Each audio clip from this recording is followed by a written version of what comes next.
하나님의 말씀을 봉독해 드리겠습니다. 요한복음 15장 11절부터 17절까지 제가 봉독을 해 드리겠습니다. 봉독합니다. 내가 이것을 너희에게 이름은 내 기쁨이 너희 안에 있어 너희 기쁨을 충만하게 하려 함이라. 내 계명은 곧 내가 너희를 사랑한 것 같이 너희도 서로 사랑하라 하는 이것이니라. 사람이 친구를 위하여 자기 목숨을 버리면 이보다 더 큰 사랑이 없나니 너희는 내가 명하는 대로 행하면 곧 나의 친구라. 이제부터는 너희를 종이라 하지 아니하리니 종은 주인이 하는 것을 알지 못함이라. 너희를 친구라 하였노니 내가 내 아버지께 들은 것을 다 너희에게 알게 하였음이라. 너희가 나를 택한 것이 아니요 내가 너희를 택하여 세웠나니 이는 너희로 가서 열매를 맺게 하고 또 너희 열매가 항상 있게 하여 내 이름으로 아버지께 무엇을 구하든지 다 받게 하려 함이라. 내가 이것을 너희에게 명함은 너희로 서로 사랑하게 하려 함이라. 아멘. 택하시고 구원하신 이유, 이 제목으로 함께 말씀을 듣겠습니다. 오늘도 하나님께서 예배드린 우리 성도님들을 만나주시고 생명의 말씀을 통해서 풍성한 은혜를 내려주시기를 축원합니다. 먼저 하나님께 기도드리겠습니다. 사랑과 은혜가 풍성하신 하나님 아버지, 오늘도 저희들을 사랑하셔서 드리는 예배를 받으시며 귀한 말씀 주시니 감사를 드립니다. 이 말씀을 통해서 오늘 우리에게 무엇을 말씀하시고자 하는지 주님의 음성이 들려질 수 있도록 전할 때도 들을 때도 성령님이 함께 하시고 도와주옵소서. 바르게 증거할 수 있도록 주의 종의 입술을 주장해 주시고 다 잘 듣고 잘 깨닫고 실천할 수 있도록 우리 성도님들 믿음을 더해 주옵소서. 예수님의 이름으로 기도하옵나이다. 아멘. 오늘 본문 16절을 보면 이런 말씀이 있습니다. 하여 세웠나니 이는 너희로 가서 열매를 맺게 하고 또 너희 열매가 항상 있게 하여, 이렇게 말씀을 합니다. 내가 너희를 택하여 세웠나니 하였습니다. 선택의 교리를 말씀하고 있는 겁니다. 우리 기독교에는 이 선택의 교리가 굉장히 중요한 한 축을 담당하고 있죠. 왜냐하면 하나님은 전지하시고 전능하시기 때문에 모든 것을 다 미리 선택을 하시면 그 선택한 그대로 이루고 마시는 하나님이시기 때문에 하나님은 택하셔요. 주도적으로, 주권적으로 택하시는데, 본문에서 말하고 있는 선택의 교리는 예수님께서 제자들을 부르셔서 주도적으로 제자를 삼았다, 그런 뜻입니다. 한 사람의 사명자로 선택하여서 부르신 것입니다. 이와 마찬가지로 오늘 우리들도 선택하시고 구원하여 주셨어요. 언제 우리를 택하셨습니까? 에베소서 1장 4절에 보면 곧 창세 전에 그리스도 안에서 우리를 택하사. 창세 전이라는 것은 이 우주를 만들기도 전이잖아요. 그러니까 우리가 태어나기 전보다도 훨씬 더 모든 생명체를 하나님이 만드시기 전부터 우리를 택하셨다는 거예요. 누구 안에서요? 그리스도 안에서. 하나님이 먼저 우리를 선택하셔서 우리가 구원을 받았다. 여러분, 이 사실을 아는 지식은요, 우리 신앙생활에서 대단히 중요한 겁니다. 왜냐하면 우리가 구원받은 것은 내 공로로 구원받는 것이 아니지 않습니까? 하나님이 무조건 주시는 사랑으로 우리가 은혜의 선물로 구원을 받았습니다. 그러니까 주권적인 선택은 그 하나님의 사랑을 더욱 우리가 이해할 수 있도록 도와주고 또 우리 구원의 확실성을 보여주는 겁니다. 자, 우리 구원이 사람에게 달려 있어요. 그래서 내가 어느 것을 선택하느냐에 달려서 이제 내가 어떻게 선한 일을 많이 하고 또 하나님을 사랑하고 또 하나님의 말씀을 따라서 사는 것들을 내가 선택적으로 모든 것을 택하여 행한다면 내가 어느 쪽을 선택할까? 이것은 불확실한 거잖아요. 내가 그것을 확실하게 성공할 수 있다는 보장이 없는 겁니다. 어쩌면 확실하게 실패할 수밖에 없다, 이 말이 맞을지도 모르겠어요. 그러나 그것이 처음부터 끝까지 하나님께 달려 있다고 한다면 어떻게 하겠습니까? 확실한 거죠. 내가 선택한 것이 아니라 하나님이 나를 선택하셨으면 이것은 절대로 실패할 수가 없는 거예요. 그래서 우리 칼빈 주의에서 이 구원의 확신이라는 것은 바로 하나님이 선택하셨다고 하는 여기에서 나오는 거예요. 따라서 선택이라는 것은 하나님 편에서 주도적으로 이루시는 구원의 역사를 의미합니다. 쉽게 말하면 제자들이 예수님을 택한 것이 아니고 예수님께서 제자들을 택하셨다는 거예요. 언제나 예수님께 주도권이 있습니다. 오늘 본문 16절에도 너희가 나를 택한 것이 아니요 내가 너희를 택하여 세웠나니, 이렇게 예수님은 선택의 주도권이 자신에게 있음을 말씀하고 있습니다. 우리가 받는 사랑도 축복도 모두 하나님 편에서 주도적으로 역사하시는 일임을 잊어서는 안 됩니다. 마치 부모가 자식을 사랑하는 것과 같아요. 자식도 부모를 사랑하기는 합니다만은 그러나 주도적인 것은 부모의 사랑이죠. 부모가 먼저 주도적으로 자식을 사랑하고 이어서 자식들도 그 사랑을 배우면서 그 사랑을 깨달아 감사하는 거예요. 오늘 본문에 예수님께서도 너희가 나를 택한 것이 아니라 내가 너희를 택했다고 주도권은 주님께 있다고 말씀을 하시는 것입니다. 그리고 선택은 일방적입니다. 하나님 편에서 일방적으로 우리를 사랑하셔서 선택해 주시는 거예요. 우리가 태어나기도 전에 이 우주를 만드시기도 전에 벌써 우리를 아시고 택하여 주셨으니까 그건 당연히 하나님이 일방적으로 하실 수밖에 없는 거죠. 그러니까 우리가 택함 받고 구원받은 것은 하나님이 일방적으로 우리를 사랑하시고 택하여 불러주셔서 예수가 믿어지도록 성령님까지 보내주셔서 거듭나게 하시는, 이렇게 하나님의 사랑, 하나님의 선택, 이것은 일방적으로 주어지는 거예요. 나아가서 선택은 사명적입니다. 사명을 위해 택하신다는 거죠. 하나님이 부르시는 것은 헛된 것이 하나도 없어요. 다 우리를 부르실 때에 제일 먼저는 함께하기 위해서 부르셨고요. 그 다음에는 우리를 가르쳐주고 훈련하고 그 다음에 파송하는 이 사명이라는 것을 가지고 우리를 택하여 주시는 거예요. 그래서 내가 너희를 사랑하니 너희도 서로 사랑하라, 이 말씀 안에 이미 사명이 들어가 있는 것이죠.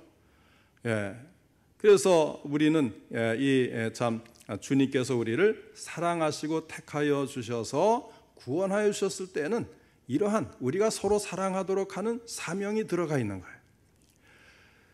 오늘 우리들도 택함을 받아 지금 하나님 앞에 나왔습니다. 주님께서 우리를 택하신 사명자, 이것이 나 자신이다. 이 사실을 잊지 마시기를 바랍니다. 오늘 본문에 보면 주님께서 우리를 택하신 이유가 모두 5가지가 설명이 되어 있습니다. 그것을 함께 찾아보면서 그것이 오늘 내가 주님의 놀라운 선택과 구원을 받은 이유인 것을 깨닫고 은혜를 받으며 그대로 또 행할 수 있기를 바랍니다. 첫째로 주님이 우리를 택하여 주신 이유는 우리에게 기쁨을 주시기 위해서예요. 내 안에 기쁨이 있도록, 그래서 우리가 행복해지는 것, 이것이 우리를 택하여 주신 이유고 목적인 것입니다.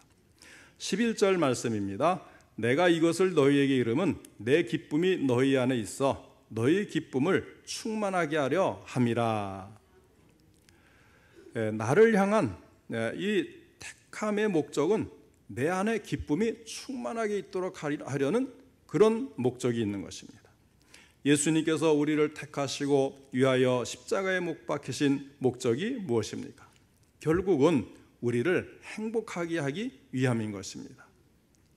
신앙생활 하면요, 대부분 사람들이 부담을 가져요.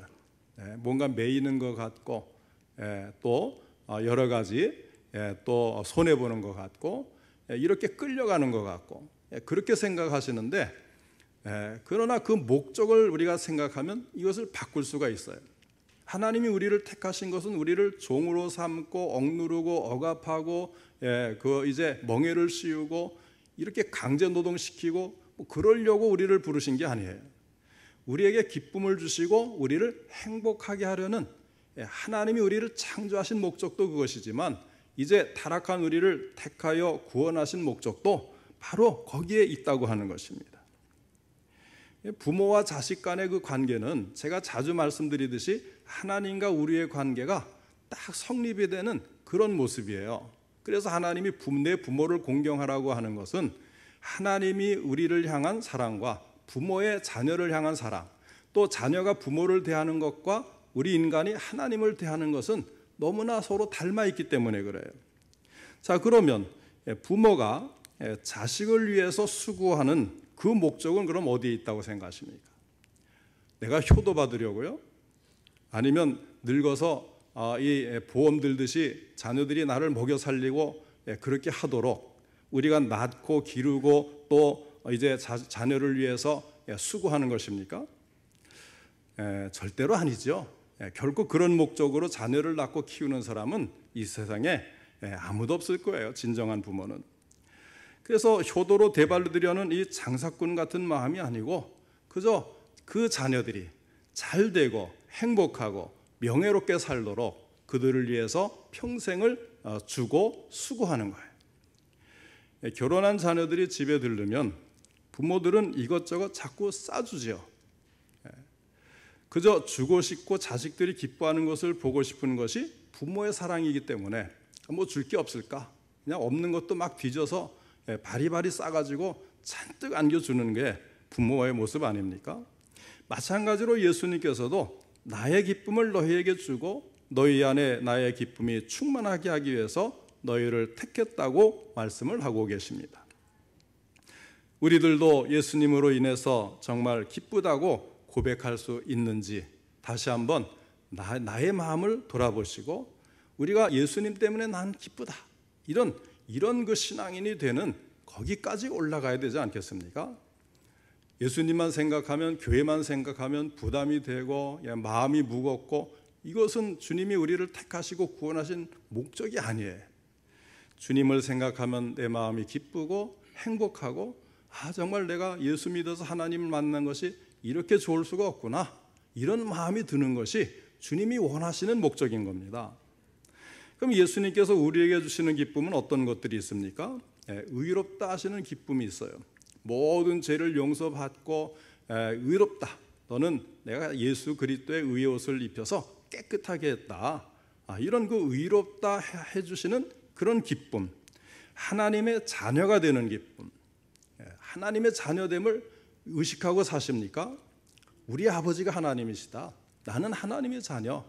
이 다음에는 하나님이 계시는 천국에 가지만 이 땅에 있을 때도 하나님은 나를 자녀로 대하시고 나는 하나님을 아버지라고 부르고 하나님의 자녀로서의 그런 특권과 혜택을 지금도 누릴 수 있어. 이런 마음을 갖고 있어야 돼요. 그리고 해방의 기쁨이 있는 거죠. 마치 빚을 진 사람에게 빚을 탕감해 주듯이 노예를 해방해 주듯이 죄에 매여 저주 아래 있는 우리를 풀어주고 하나님의 자녀되게 하는 그런 해방의 기쁨입니다.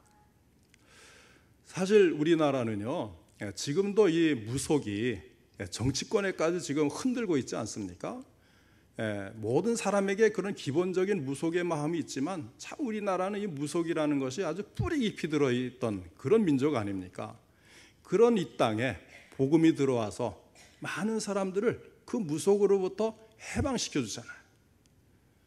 그 가짜, 그 거짓 영들, 귀신들 이런 것들이 뭐 조상의 이름을 빌려서 사람들에게 참 고통을 주고 늘 제사 드리고 또 이제 이사하는 날짜도 이제 점쟁이나 무당이 점지해주지 않으면 이사도 못하고 하는 그런 그 귀신의 공포로 벌벌 떨던 사람들이 복음으로 말미암아 얼마나 많이 자유롭게 됐는가 이런 것도 우리가 한번 좀 기억하고 생각해 봐야 되겠죠. 그런 그 자유의 기쁨, 구원의 기쁨을 가장 많이 실감하는 사람들 중에 하나가 바로 이 귀신의 영에 짓눌려 있던 사람들이 예수를 믿고 자유를 얻었을 때 참으로 그들은 너무너무 해방의 기쁨을 누리는 거예요. 그래서 어떤 사람은 정말 통역사니까 이제 통역대학원까지 나온 엘리트 여성 아닙니까? 그런데도 이 귀신이 들려가지고 계속해서 이제 귀신의 조종을 받고 점을 치고 그러면서 어디 뭐 이제 통역사니까 계속 이제 일하다가 귀신이 뭐라고 하면 또 거기에 따라서 움직여야 되는, 그걸로 늘 고통을 받다가 이제 어느 목사님의 전도를 통해서 예수를 믿고 귀신이 쫓겨나게 되니까 그 자유로운 거예요.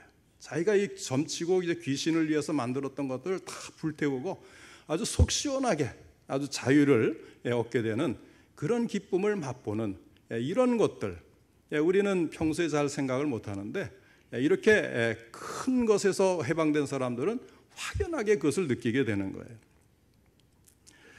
또 어떤 기쁨이 있냐면, 우리 이 기쁨은 받는 기쁨이 아니라 주는 기쁨.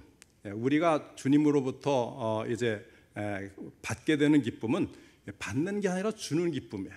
주님이 우리를 위해서 자기의 생명까지 주시면서 기뻐하신 것처럼 우리도 다른 사람을 위해서 어떻게 하든지 돕고 또 섬기고 주고 그러면서 누리는 기쁨을 알게 되는 것입니다.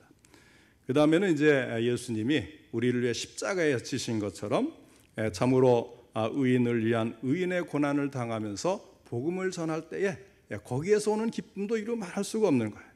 그런 신령한 기쁨, 거룩한 기쁨을 우리 안에 충만하게 하기 위해서 우리를 택하셨는데, 예수 믿고 교회 다니는 것이 마치 참 가기 싫은 강아지가 목줄을 끌고 가는 것처럼 이렇게 신앙생활을 한다면 이건 본래의 목적에서 벗어나도 너무너무 많이 벗어난 거예요. 분명히 우리는 다시 한번 기억하시기를 바랍니다. 하나님께서 우리를 택하여 구원하신 목적 중에 한 가지가 우리에게 기쁨이 충만하도록, 하나님 안에 있는 기쁨을 우리 안에 주어서 우리가 기뻐하도록 택하시고 구원하셨다. 이것을 누리는 우리 성도님들 되시길 바랍니다. 그 다음에 두 번째는요, 서로 사랑하기 위해서 우리를 택하셨습니다. 12절 말씀입니다. 내 계명은 곧 내가 너희를 사랑한 것 같이 너희도 서로 사랑하라는 이것이니라. 그러니까 기쁨과 사랑은 서로 연결되어 있는 거예요. 기뻐하니까 사랑하게 되고 사랑하니까 또 기뻐하게 되는 것입니다. 사랑은 받을 때만 기쁜 것이 아니라 사랑으로 줄 때에 더욱 기쁨이 있습니다. 예수님께서도 너희 안에 기쁨이 있고 기뻐한 다음에는 사랑하게 하기 위한 것이다, 이렇게 말씀을 하는 거예요. 또 그 사랑은 세상이 주는 것과 다른 아주 질적으로 높은 그런 사랑입니다. 그래서 이 기쁨은 사랑을 생산하는 그것이 자연스러운 현상인 것입니다. 우리는 예수님의 엄청난 사랑을 받았습니다. 그 사랑에 힘입어서 우리도 서로 사랑하면서 살아가는 존재입니다. 사랑이 무엇입니까? 사랑은 눈물의 씨앗이라고 그렇게 노래가 있잖아요. 그런데 사랑이 무엇이냐 이렇게 물으면 보통은 이렇게 전문가들은 이렇게 대답을 합니다. 사랑은 형용사가 아니라 동사.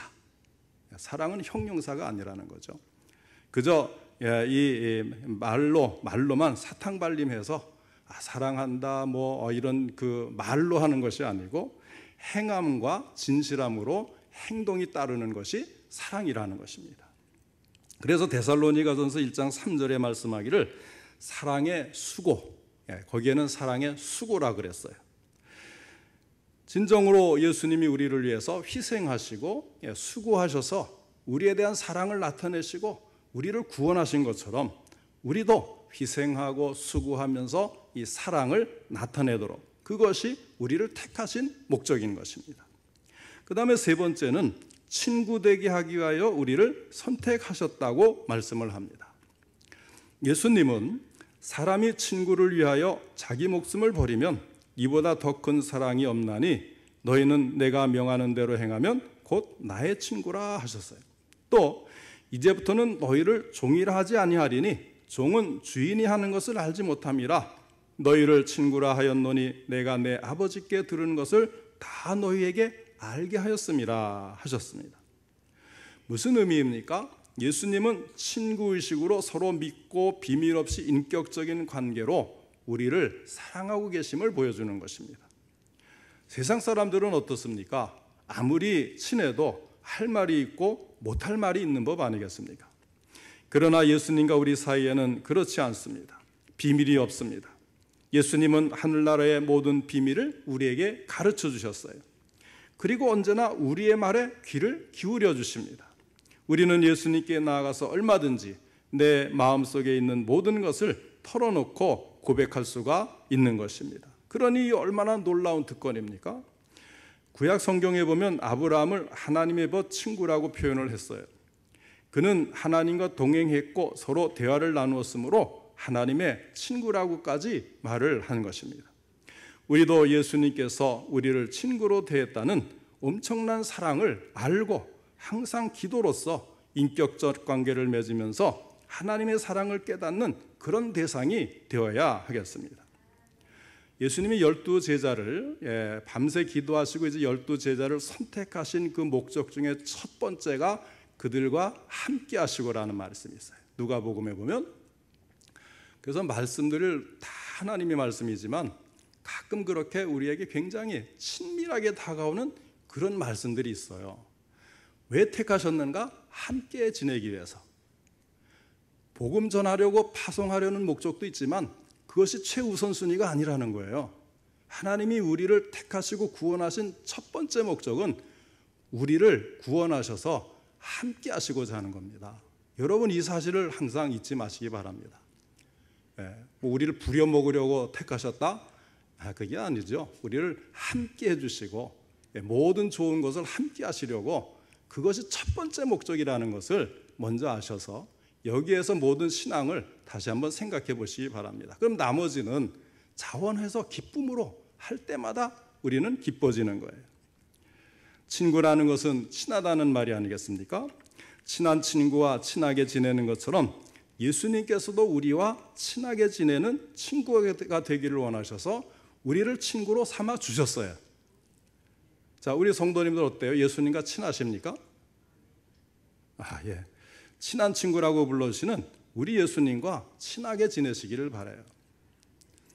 저는 항상 우리 주님이 저를 품어주고 있다는 생각을 가져요.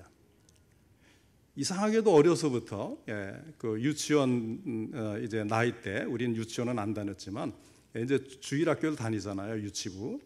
그때부터 이상하게 주님이 나를 품어주신다는 그런 마음을 가지고 지금 이제 나이 들어서 이제 은퇴가 가까운 이 나이까지 항상 하나님이 함께 하시고 품어주시고 뭐 청년 때에 정말 열병을 앓듯이 그 어려운 시기 뭐 대학 입시 또 취업 결혼 그리고 또 모든 생활 전선에서의 그 어려운 시절에도 품어주시고 목회를 할 수 있도록 인도하시고 목회를 해서 어떤 경우에도 품어주시고 이 나이 되도록 하나님이 나를 품어주시는 그런 느낌이 왜 안 떠날까요?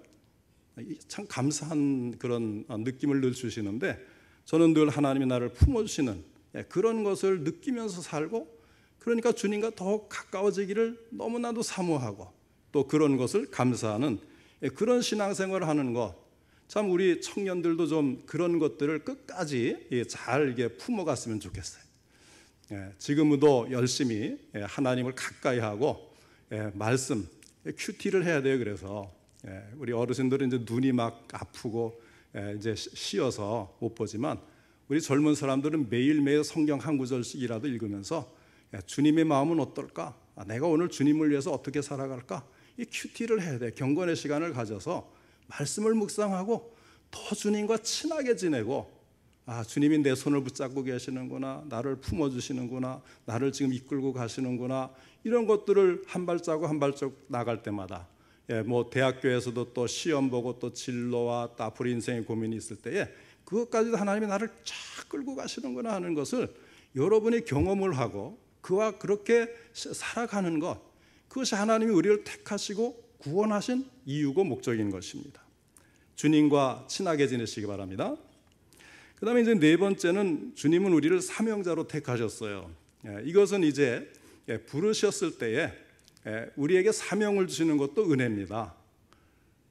그냥 뭐 불러서 그냥 가만히 옆에 앉혀놓기만 하는 그런 부름처럼 거북한 게 어디 있겠어요. 사명자로 불렀다는 것은요 우리를 믿는다는 얘기입니다. 쓸만하다는 얘기예요. 신실하게 믿어준다는 이야기입니다. 16절 말씀에 너희가 나를 택한 것이 아니요 내가 너희를 택하여 세웠나니 이는 너희로 가서 열매를 맺게 하고 또 너희 열매가 항상 있게 하여 내 이름으로 아버지께 무엇을 구하든지 다 받게 하려 함이라. 열매를 맺게 하고 또 너희 열매가 항상 있게 하려 함이라고 말씀하신 여기에 우리의 일이 있는 거예요.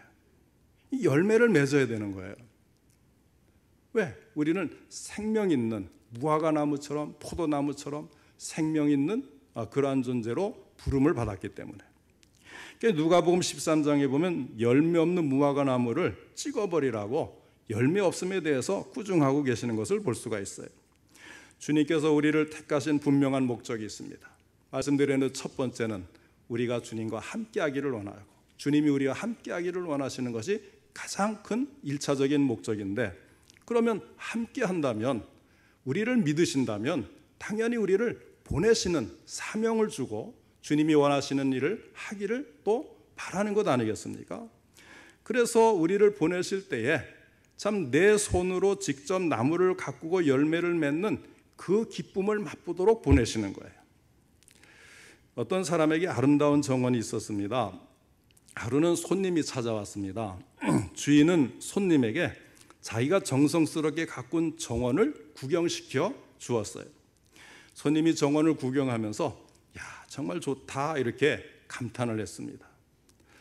요즘에 이제 카페 전성시대라고 할 수 있는데요. 도시에는 건물을 예쁘게 하고 실내 디자인을 많이 신경을 쓰는데 이렇게 이제 참 지방에 보니까 넓은 땅을 이제 유지할 수 있고 또 산과 가까운 곳에 있으니까 정원을 잘 가꿔 놓고 정원으로 또 유명한 그런 카페들이 있어요. 가보면 감탄을 해요. 야, 이렇게 정원 잘 가꾸었구나. 예쁘다, 멋있다.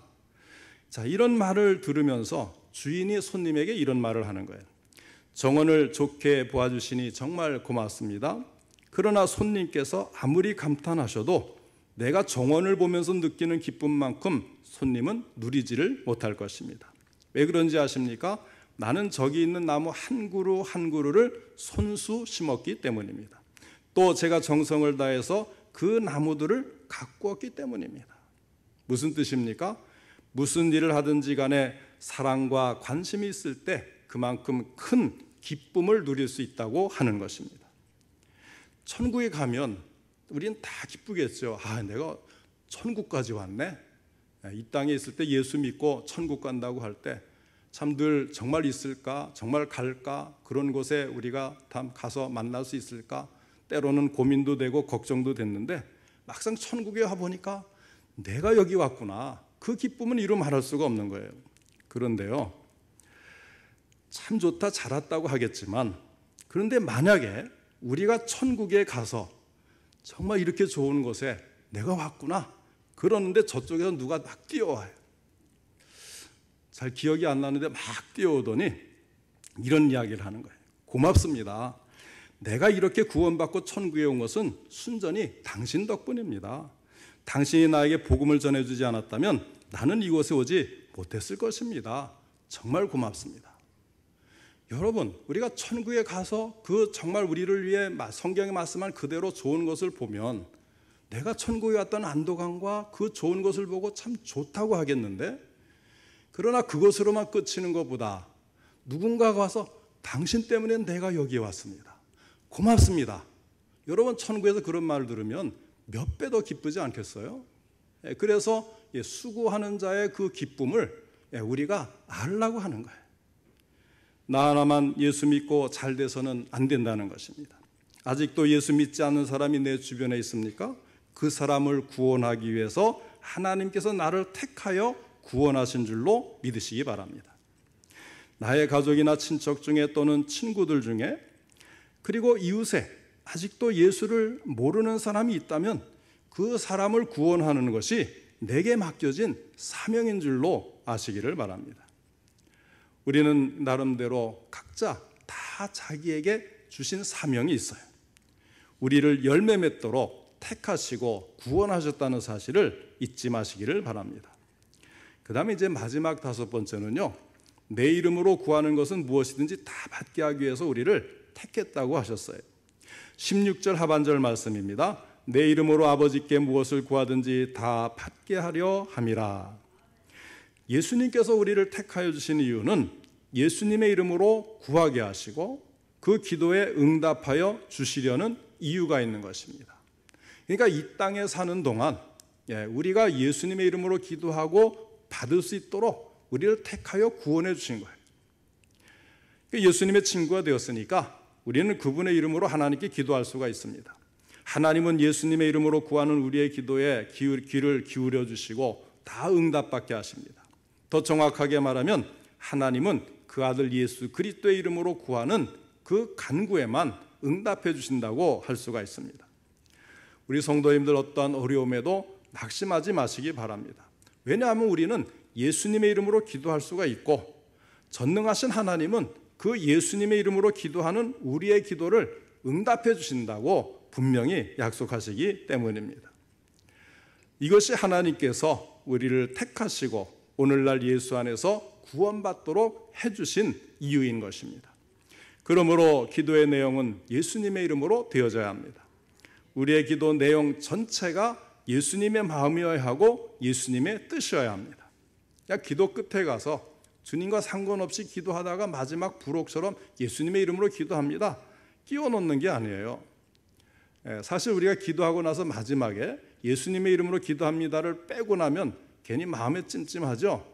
그러나 사실은 우리가 처음부터 예수님의 이름으로 기도하는 마음을 가지고 기도를 해야 되는 거예요.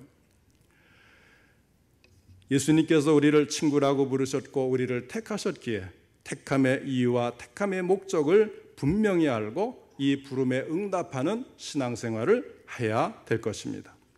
사랑하는 성도 여러분, 하나님은 우리를 창세 전에, 이 세상 창조하기 전에 이미 택하여 주셨어요. 그리고 오늘날 우리를 구원해 주셨습니다. 그 이유는 첫째로 주님의 기쁨을 우리에게 주심으로 우리의 기쁨을 충만하게 하기 위해서입니다. 둘째로는 예수님께서 우리를 사랑하신 것 같이 우리도 서로 사랑하게 하기 위해서입니다. 셋째로는 우리를 친구 되게 하시고 친구의 특권을 누리도록 하기 위해서입니다. 네 번째는 우리를 사명자로 삼으셔서 열매를 맺게 하려는 목적이 있습니다. 마지막 다섯 번째는 예수의 이름으로 구하여 기도의 응답을 받고 무엇이든지 다 받게 하기 위해서 우리를 택했다고 하셨습니다. 이렇게 하나님은 우리를 택하시고 구원하시고 엄청난 사랑을 베풀어 주고 계세요. 오늘 우리를 택하시고 구원하셔서 그 특권과 사명으로 부르시는 예수님의 그 부르심에 기쁨으로 응답하는 우리 모든 성도님들 되시기를 바랍니다. 이미 주님의 그 놀라운 사랑을 받은 우리들 모두가 진정으로 서로 사랑하면서 사랑을 실천하며 살아가는 아름다운 모습들이 되시기를 주님의 이름으로 축원합니다.